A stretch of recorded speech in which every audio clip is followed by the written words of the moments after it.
صلى الله عليه وسلم وعلى آله وأصحابه وأزواجه وذريته وأهل بيته أجمعين ثم إلى أرواح أولياء الله في كل مكان من مشارق الأرض إلى مغاربها خصوصا إلى روح الشيخ عبد القادر بن عبد المطلب أن الله يعلي درجاتهم في الجنة ويؤيد علينا من بركاتهم وأسرارهم وعلومهم في الدين والدنيا والآخرة لهم الفاتحة.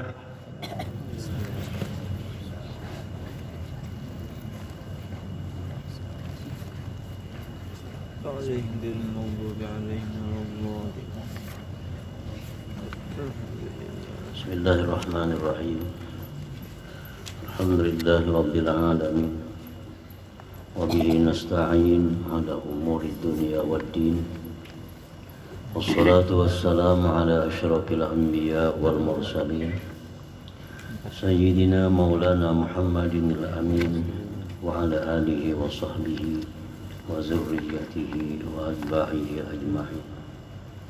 قال المصنف رحمه الله نفعنا بعلومه في الدارين آمين. Amin. Adapun mengupat gibah dari kita, bahasa agamanya gibah, maka yaitu menyebut engkau akan saudara engkau dengan perkataan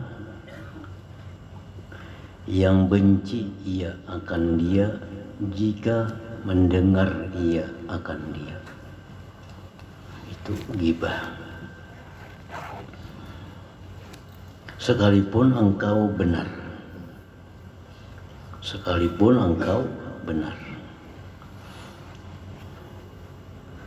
Menyebut engkau akan saudara engkau dengan perkataan yang benci ia saudara tadi akan dia jika mendengar ia akan dia. Namun kedengarannya inya kada ketujuh. Namun kedengarannya inya kada ketujuh. Padahal yang kita sambat ini bujur. Cuma amunnya mendengar sampai hampir kawannya inya kada ketujuh. Nah itulah ghibah. Kalau yang kita sambat ini kada bujur, nah itu ngarannya buhtan. Ada itu lebih berat lagi. Yang kita sambat ini padahal bujur ada pada diri kawan kita itu. Tapi nya kada ketujuh mun disambat. Inya kada ketujuh mun disambat. Nah itulah ghibah.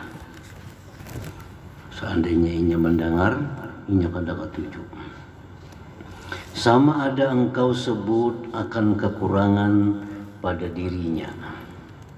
Kekurangan itu pada dirinya. Atau pada akalnya. Atau pada perbuatannya. Atau pada perkataannya. Atau pada kainnya, pakaiannya. Atau pada lainnya. Apapun yang berhubungan lawan kawan kita, nang bila kita sambat inya mendengar inya kada ketujuh, nah itu ghibah.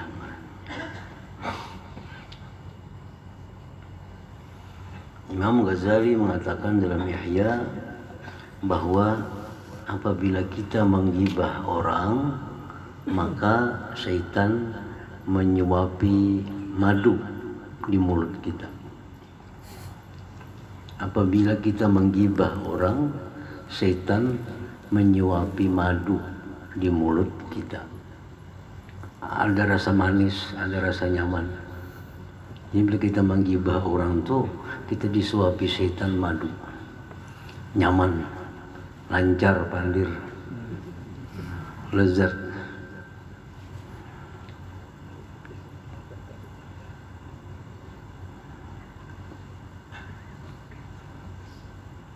Akalnya pikirannya maksudnya. Si anu tuh kan pikirannya bina kurang ada sedikit. Cakanya mandangannya kada jujur sampai kayak itu. Nah itu sudah ghibah. Atau pakaiannya, tapihnya, bajunya, kopiahnya kita sambat, cakaya mandangannya kada katuju, ghibah juga. Mau baju itu kayak itu balang sekali sesuai aja kita sambat bajunya warai disambat, cakaya mandangannya kada katuju. Nah itu ngarannya adalah ghibah.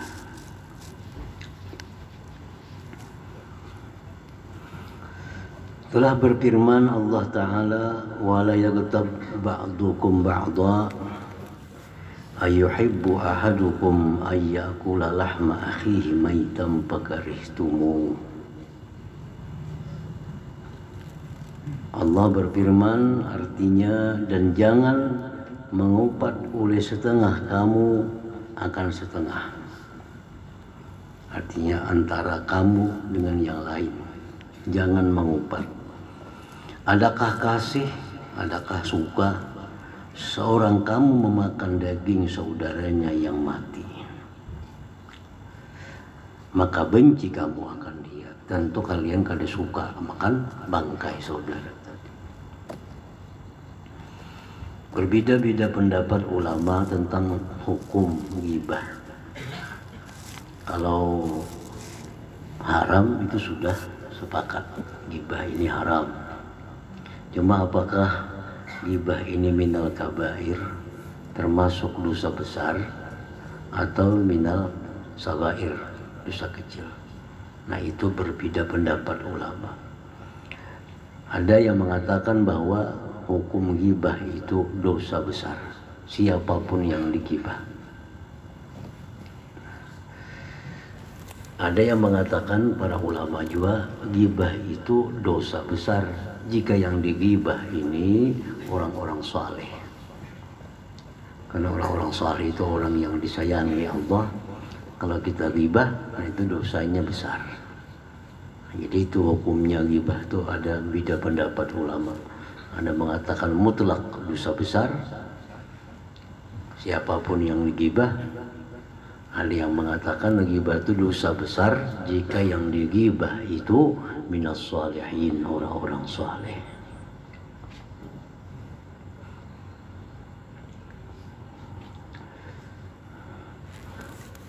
Dan sabda Nabi sallallahu alaihi wasallam, iyyakum wal ghibah fa innal ghibata ashaddu minaz zina. Qila kaifa? Qala innar rajula qad yazni wa yatubu wa yatubu Allah alaihi wa inna sahibal ghibah la yughfaru lahu hatta yaghfira lahu sahibu. Artinya sabda Nabi tadi, jauhkan oleh kamu akan diri kamu dan takut oleh kamu akan mengupat ghibah. Karena bahwasanya mengupat ghibah itu lebih bersangatan daripada berzina. Lebih bersangatan daripada berzina. Dikatakan bagi Rasulullah, betapa, kayak apa menggibah itu lebih bersangatan daripada zina? Artinya karena apa mengupat itu lebih bersangatan daripada zina. Bersabda ya Nabi sallallahu alaihi wasallam bahwasanya seorang laki-laki itu terkadang berzina ia dan taubat ia, maka menerima Allah Ta'ala akan tobatnya. Dan bahwasanya orang yang mengupat itu, orang yang melakukan ghibah itu tiada diampuni baginya hingga mengampuni baginya oleh orang yang diupatnya, yang dighibahnya. Jadi sabda Nabi bahwa ghibah itu lebih bersangatan daripada zina bukan dari sisi dosanya, tapi dari sisi tobatnya. Artinya lebih sulit daripada zina.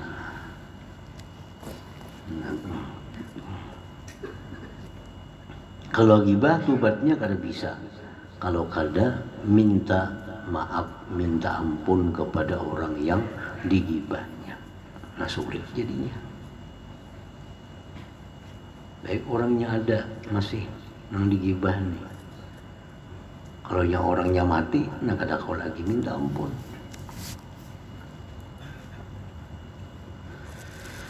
Nah para ulama menanggapi hadis ini, apakah orang yang tobat daripada ghibah itu mesti minta ampun kepada orang yang digibahnya? Kalau nya kada minta ampun kepada orang yang digibah, apakah sah tobatnya? Nah di sini ulama ada dua pendapat. Pertama yang mengatakan taubat daripada ghibah itu mesti kita minta ampun kepada orang yang kita ghibah jika ghibah itu sampai ke telinganya. Jika ghibah itu sampai ke telinganya. Kalau ghibah itu kada sampai ke telinganya, kita hanya tobat minta ampun kepada Allah, kada perlu minta ampun kepada orang yang digibah. Itu satu pendapat. Nah, pendapat yang kedua, syarat tobat daripada ghibah itu minta ampun kepada yang digibah, baik sampai atau kada sampai kepada yang digibah. Nah, jadi ada dua pendapat.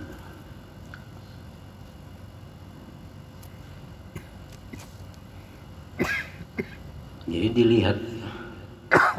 dilihat situasi.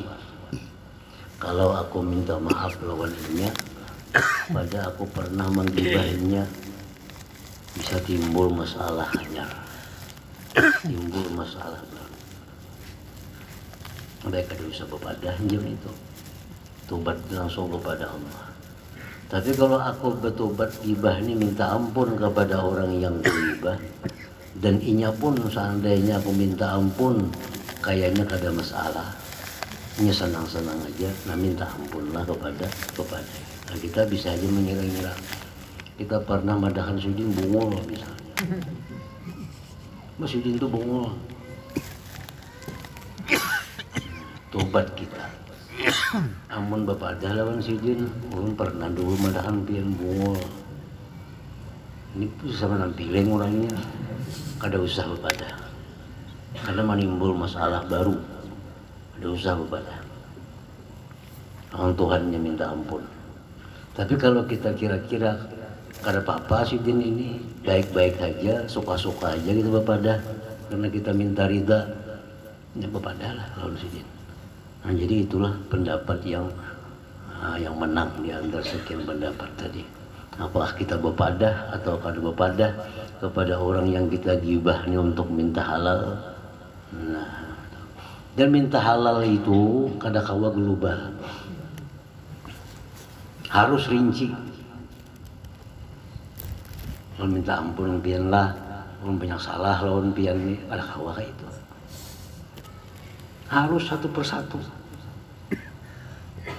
Kalau minta ampun lawan pian, kalau banyak salah, apa-apa salahnya, rinci akan. Kalau pernah lawan pian ini, madahkan pian ini, madahkan pian ini, banyak macam-macam ini, adakan untuk persatu. Kalau sudah dimaafinya, ya selesai urusannya. Kalau secara global itu ada artinya. Orang banyak salah, banyak khilaf, lawan pian, berilaan, itu kada kawa. Kalau kita kada tahu, mau tahu sih tentu memaafi. Jadi kada kawa itu secara global, harus rinci. Nah, oleh karena harus rinci itulah kita melihat situasi. Kalau menimbulkan masalah baru, ya kada usah. Kalau nya aman-aman aja, nah kita rincikanlah kesalahan-kesalahan kita. Masalah baru yang menyakiti jasmani kita. Kalau masalah baru memamai lawan kita tuh kan masuk biasa, wajar. Memangnya orang kita salah juga. Ini kalau nya aku bapak ada jujur, bisa dibunuhnya, bisa dipukulinya. Nah ini masalahnya. Kalau nyaku bepadah ini bisa bermamai, mama biasa aja. Seorang nyebari nyembati orang macam-macam, imamnya orang wajar aja pulang. Itu kan apa? Kalau sudah menimbulkan fisik, nah ini ukurannya. Ini kalau aku bepadah, tampiling minta nyata. Banyak contoh sudah orang tampilingnya sidin. Nah ini situasi. Bila macam itu ya minta halal dulu aja lah. Lawan Tuhan aja minta ampun karena menimbulkan masalah baru. Jadi sabda Nabi SAW bahwa ghibah itu lebih sangat daripada zina dari sisi tobatnya sulit daripada zina.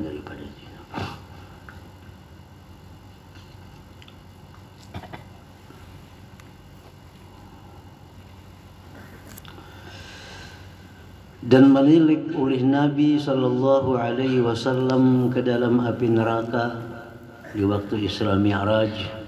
Nabi diperlihatkan Allah neraka itu pada malam Mi'raj, maka tiba-tiba di dalamnya beberapa laki-laki yang memakan bangkai. Dalam kitab-kitab hadis ini enggak laki-laki, ada perempuan. Padahal ghibah ini banyak di perempuan. Kenapa? Pasti kebanyakan laki-laki. Perempuan itu jarang. Karena laki-laki itu asal daripada perempuan. Kalau perlu dibuat, perempuan itu sudah masuk di situ. Laki-laki ini asal daripada perempuan. Karena Hawa diambil dari tulang Adam. Nah, jadi dengan Adam itu sudah terwakili di situ bini-bini. Misalnya kita di hadapan kita ada bini-bini, ada laki-laki, itu cukup assalamualaikum untuk laki-laki. Masuk sudah bini-bini di situ.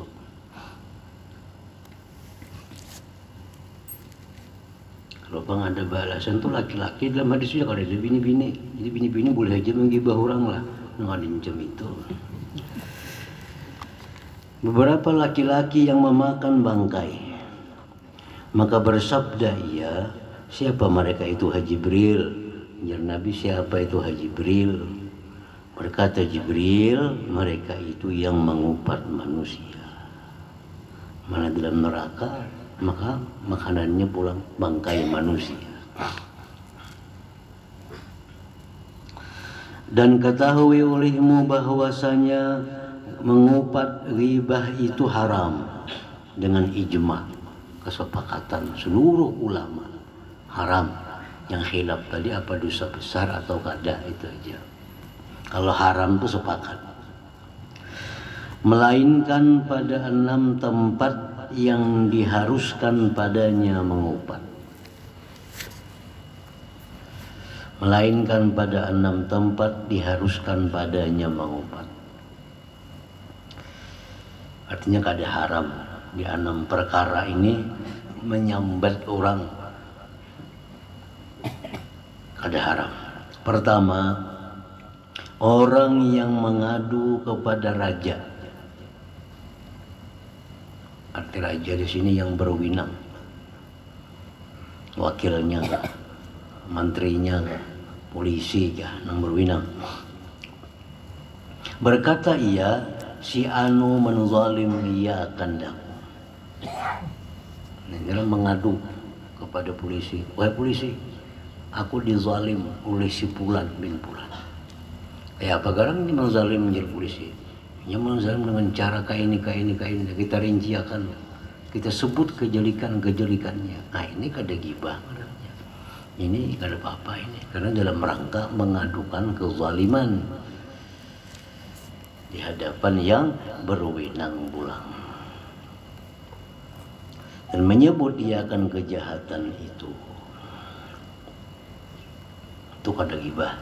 Kada perlu tobat, kada perlu minta ampun lawan yang disambati tadi. Kedua, orang yang minta tolong pada menghilangkan maksiat, maka harus baginya bahwa berkata, ya si anu mengerjakan maksiat, tolong olehmu akan daku pada menghilangkannya, dan menyebut ia akan nama maksiat itu. kita lebih si kawan, kita lebih si kula. Yang ketujuh maksiat. Dan kita tahu itu. Dan kita tahu kalau sidin untuk memadahinya, masih. Kalau sidin nih memadahi si kula kita, kawan kita non maksiat nih, masih. Kita datangi sidin tadi. Anu guru atau anu pak aina kawan ulun ketujuh maksiat. Mun pian menagur masih. Nah, pagarang maksiatnya sidin. Nah, kita pada apa? Ini ketujuh ini, ketujuh itu, sampai maksiatnya. Nah, itu kada gibah. Kada gibah. Dalam rangka minta tolong menghilangkan maksiat. Ketiga, orang yang minta fatwa, minta petunjuk hukum. Apabila berhajat kepada menyebut pertanyaan, seperti berkata oleh istri kepada seorang mufti, seorang yang memberikan fatwa.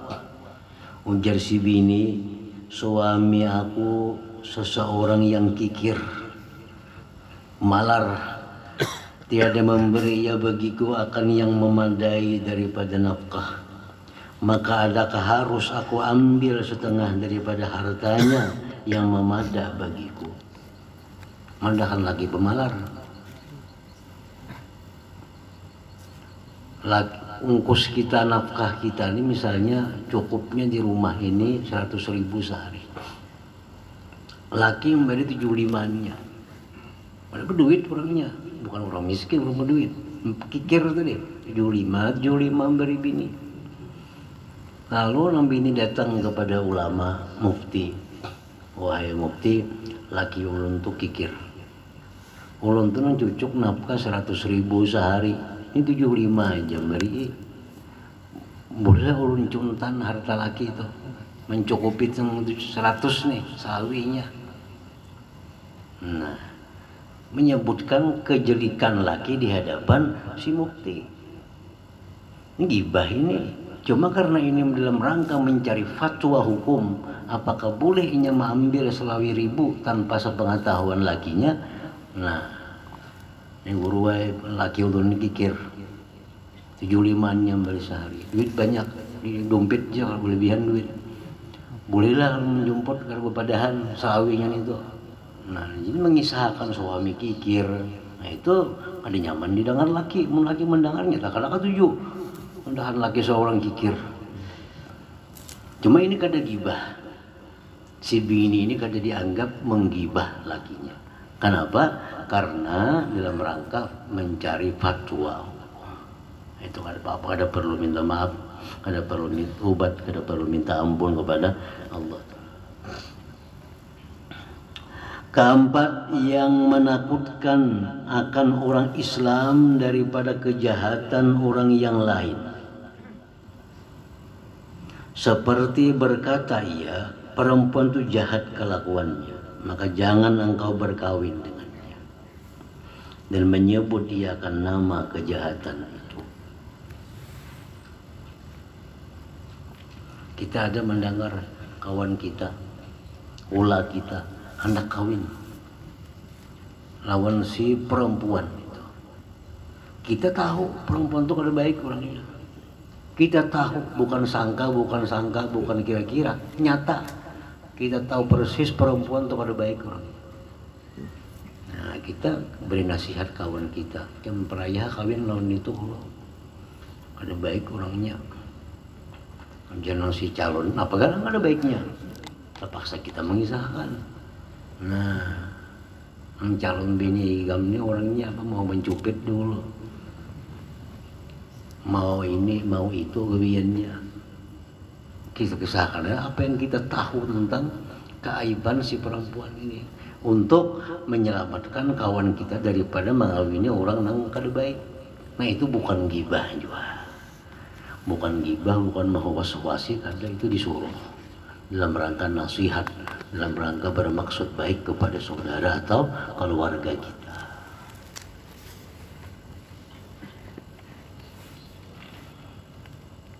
Jadi ini umum sifatnya. laki-laki, tadi kisah laki-laki hendak itu, bini-bini kayak itu juga, anak kawan kita, anak pola kita, anak tetangga kita yang kita kau pandir dilamar oleh laki-laki, dilamar oleh seorang laki-laki. Kita tahu persis laki-laki yang melamar ini pemabuk orangnya penjudi, orangnya mau macam-macam, melamar tetangga kita, melamar, nah kita disuruh memberikan nasihat. Kenapa tuh melamar kasih ini melamar anakku. Nah, peraya lu menerima. Itu sepengetahuanku itu kada baik laki-laki itu. Kenapa karena kada baiknya? Nah, terpaksa berkisah. Hanya mau minum, mau berjudi, mau apa. Nah, itu menyambati kejelikan orang. Tapi dalam rangka nasihat, dalam rangka memberikan keterangan bermaksud baik supaya menyelamatkan anak orang ini daripada dikawini oleh orang yang kada baik. Nah, itu kada ghibah juga. Demikian pula halnya orang yang berguru kepada guru yang kada baik. Sepengetahuan kita, guru itu kada baik. Kita punya bukti, kita punya pengetahuan jelas ini guru kada baik. Ini guru bisa menyesatkan orang lain. Ini guru ajaran ini bisa menyimpang. Kita melihat ada kawan kita mengaji situ. Kita melihat ada kawan kita percaya lawan itu orang. Nah, kita berikan nasihat. Temperaya mengaji situ. Menurut pendapatku, sepengetahuanku itu sidin itu menyimpang. Nah, perkara menyimpangnya, nah kita kisahkan kelakuannya mau kayak ini, kelakuannya mau kayak ini, itu lebih baik berguru situ. Kada jadi hasil. Nah, ini boleh juga.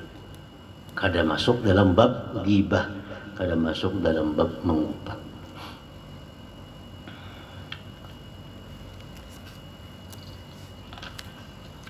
Kelima, bahwa ada seseorang yang masyhur ia dengan nama yang ada padanya kecelaan seperti al-araj, artinya yang capik.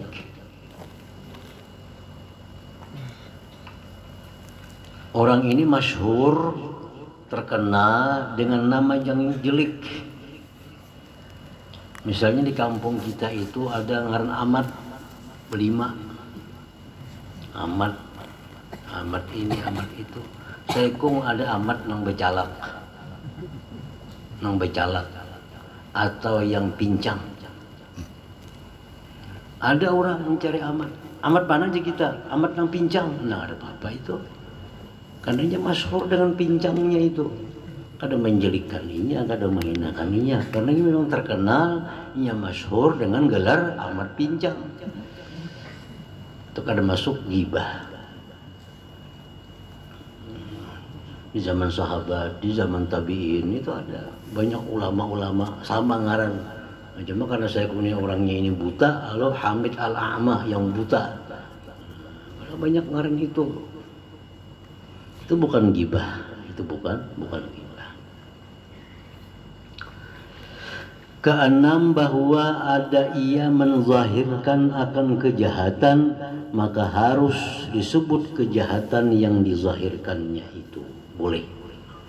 Orang ini sudah menampakkan kejahatannya. Artinya kada malu-malu lagi dia menampakkan kejahatannya. Maka boleh kita menyambat kejahatan yang dinampakkannya itu. Orangnya bisa pemabuk. Jadi inya kada malu mabuk di tengah orang banyak. Inya kada malu mabuk di kumpulan orang. Sehingga terkenal dah ini orang pemabuk. Nah, kita sambat tuh pemabuk orangnya. Itu kada ghibah. Kenapa? Karena inya sendiri telah memasyhurkan dirinya dengan pemabuk. Dalam ihya disebut man alqa jilbabal haya fala ghibatalah. Orang yang sudah membuang kerudung kemaluannya, artinya kada ada sopan lagi berbuat kejahatan, maka kada ada ghibah dengan orang itu dalam sisi kejahatan yang dinampakkannya itu. Kada boleh kejahatan yang masih disembunyikannya. Inya nih mau haji itu membuat jahat yang lain cuma sembunyi-sembunyi. Nah itu kan udah boleh disambat. Nah boleh disambat itu kejahatan yang dia nampakkan kejahatannya itu. Mahir bedum maupun listrik misalnya, tengah jalan raya kan tidak sopan-sopannya bedum maupun listrik bergantungan telinga hibah. Kada malu kita sambat mentak sipulan ng bedum maupun listrik, karena bapak itu kan ada gibah. Kenapa inya seorang memamerkan dirinya, memasruhkan dirinya dengan pekerjaan yang kada baik itu kada gibah.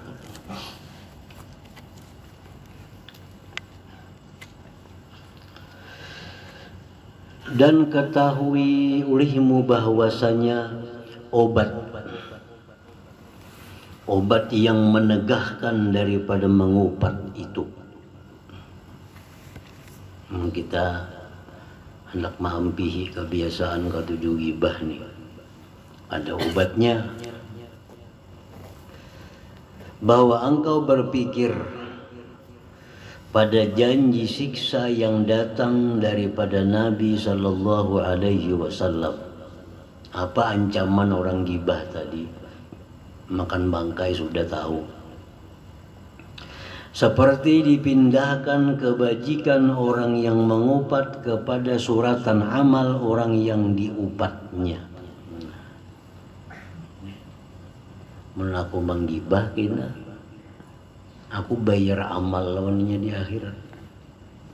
Ini sembahyang ku tahajud selama ini pacang diunjuk lawannya pahalanya.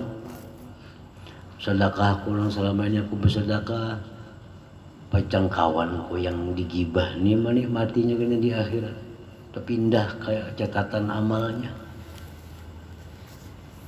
Belenya aku kehabisan amal baik, amal jahatnya ditimpakan kepadaku. Dalam catatan amal seorang dilihat banyak amal-amal jahat yang asa kada pernah manggawi. Dalam catatan amal ada berzina, kada suah berzina. Dalam catatan amal ada minum arak, kada suah minum arak. Oh sekalinya dulu menyambati orang penzina mati, kada sempat minta halal minta ampun lawaninya, bayar kebaikan kada cukup, dosa jinanya diunjuk kepada kita. Nah,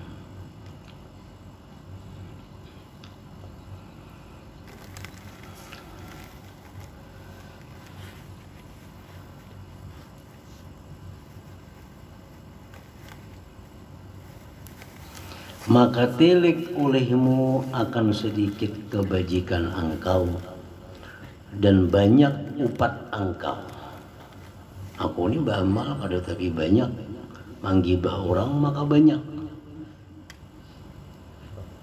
Nyata takakat amal, kalau cukup berbayar, kalau cukup bayar dosa-dosa orang ditanggung lah. Kemudian tilik olehmu akan kecelaan engkau. Aku nyambati orang kainnya, aku ingin banyak juga besi kesalahan. Aku ini itu kesalahan.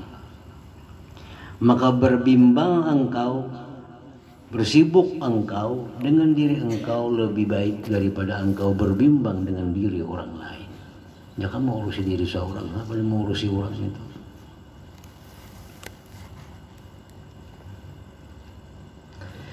Dan jika ada pada engkau dosa yang kecil, maka ketahui olehmu bahwasanya mudarat dosa kecil engkau atas diri engkau lebih banyak daripada mudarat dosa besar orang yang lain. Orang punya dosa besar, seorang ada punya dosa kecil. Bahaya dosa kecil kita untuk kita daripada dosa besar orang untuk kita. Dosa besar orang, orangnya nanggung. Dosa kecil kita, kita yang menanggung. Jadi bahwasanya mudarat dosa kecil atas diri engkau lebih banyak daripada mudarat dosa besar orang yang lain. Jadi itu pertimbangan-pertimbangan sebelum menggibah orang. Nak gibah ini orang dosa besar. Aku ada dosa kecil. Tapi walaupun dosa kecil, ini dosa aku ampunnya.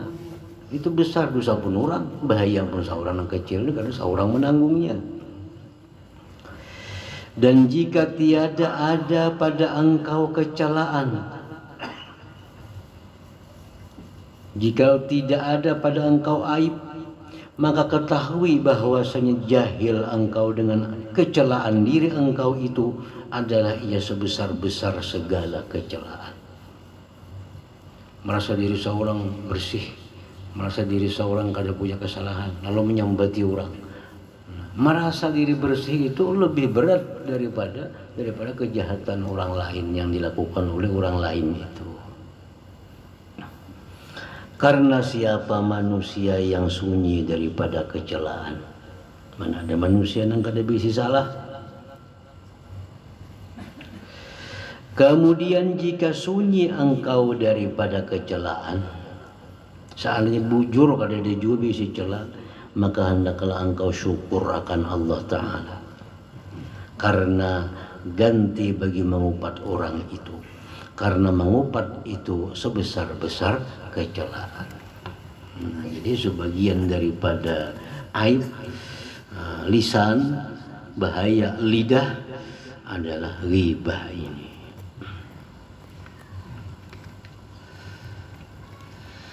Dan adapun berbantah-bantah, maksudnya berdebat, bantah-bantah di sini, berdebat, beradu dalil, beradu argumentasi, debat. Ini termasuk perkara yang kada disukai juga dalam agama kita, karena banyak mudarat kena timbul limbahnya itu, pada bertaburan lah, berhual lah, macam-macam. Jadi menghindari perdebatan itu lebih baik daripada berdebat. Termasuk bahaya lisan debat ini. Maka yaitu mencela akan perkataan orang lain dengan menzahirkan kecederaan padanya perkataan orang lain, sama ada cedera itu pada lapasnya atau pada maknanya. Orang berpandir, orang itu berpandir ada salah, kita tagur, salah jam, salah bacanya kayak ini nang bujur. Nah ini mulai awal perdebatan.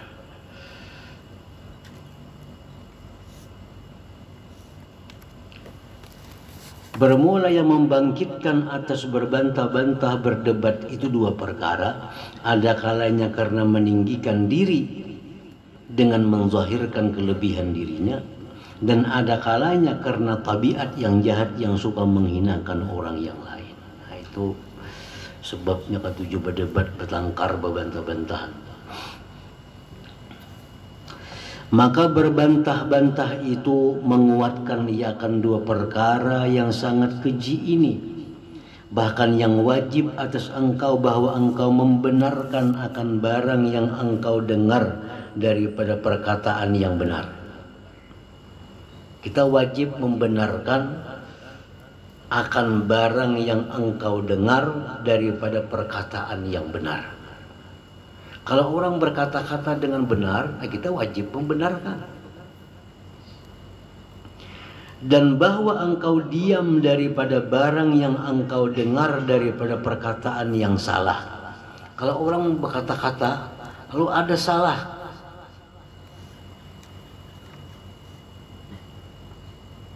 di situ kita disuruh diam. Kada usah mendebat itu, kada usah menagur itu. Selama kesalahannya itu kada memudaratkan, kada membahayakan. Apalagi kesalahan duniawi. Ada orang berpidato, ada orang berpandir, menerangkan masalah-masalah agama.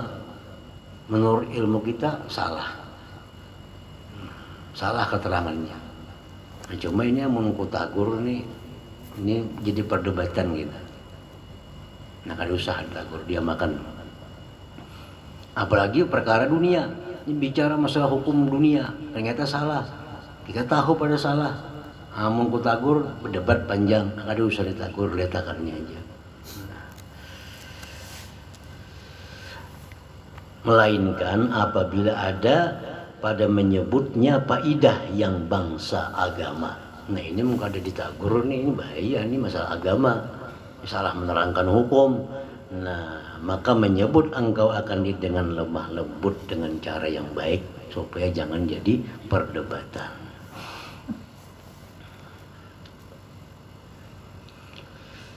Sabda Rasulullah sallallahu alaihi wasallam, man tarakal mira wa huwa muhiqqun bunya lahu baitun fi 'alal jannah wa man tarakahu wa huwa mubtirun bunya lahu baitun fi rabadil jannah.